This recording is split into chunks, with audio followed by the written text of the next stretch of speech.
রাম মন্দির নির্মাণের সময় এমন কি দেখলেন বিজ্ঞানীরা, যা দেখে চোখ ছানাবড়া হয়ে গেল?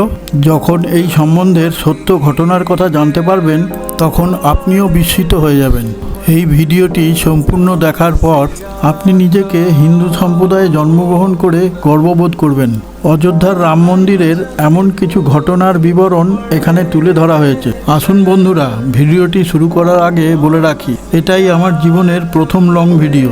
আমাকে উৎসাহিত করার জন্য যদি ভিডিওটি ভালো লেগে থাকে, তাহলে সাবজি ব্লগ চ্যানেলটিকে সাবস্ক্রাইব করে একটা লাইক করে কমেন্টে ভক্তি ভরে জয় শ্রীরাম কথাটি লিখতে ভুলবেন না। তাহলে শ্রীরামের কৃপা আপনার ওপর পড়বে। আপনার পরিচিতদের শেয়ার করে বলে দেবেন কমেন্টে ভক্তি ভরে জয় শ্রীরাম লিখতে, তাহলে শ্রীরামের কৃপা তাদের ওপরেও বর্তাবে। আসুন এবার অযোধ্যার রাম মন্দিরের রহস্য উদ্ঘাটন করি। আপনাদের জ্ঞাতার্থে জানাই, 1200 পাথরের পিলার বিশিষ্ট মন্দিরের কাজ চলছিল।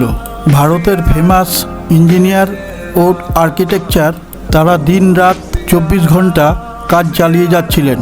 কিন্তু আমেরিকার বিশিষ্ট বিজ্ঞানী থমাস ও তার একটি গ্রুপকে নিয়ে আসা হয়েছিল এই মন্দিরের নির্মাণ কাজের যাতে কোনো খামতি না থাকে।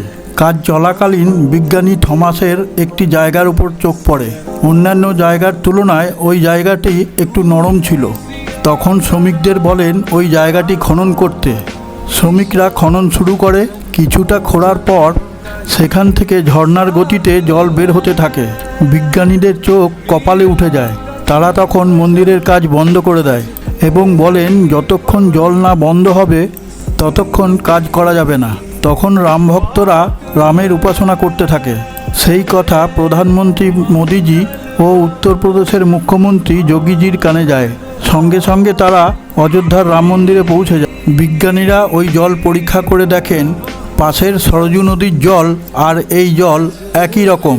বিস্ময়ের কারণ এই যে কথিত আছে রামলালার কৃপায় পরের দিন জল বন্ধ হয়ে যায়। তারপর আবার মন্দিরের কাজ শুরু হয় এবং মন্দিরের কাজ প্রায় শেষের পথে। দুপুর 12টা 30 মিনিট নাগাদ মন্দিরের দ্বার উদ্ঘাটন হবে। দামোদর দাস মোদিজি এই মন্দিরের দ্বার উদ্ঘাটন করবেন। তারপর সাধারণ দর্শনার্থীদের প্রবেশের অনুমতি দেওয়া হবে। মন্দির ও তার গর্ভগৃহের কাজ প্রায় শেষের পথে।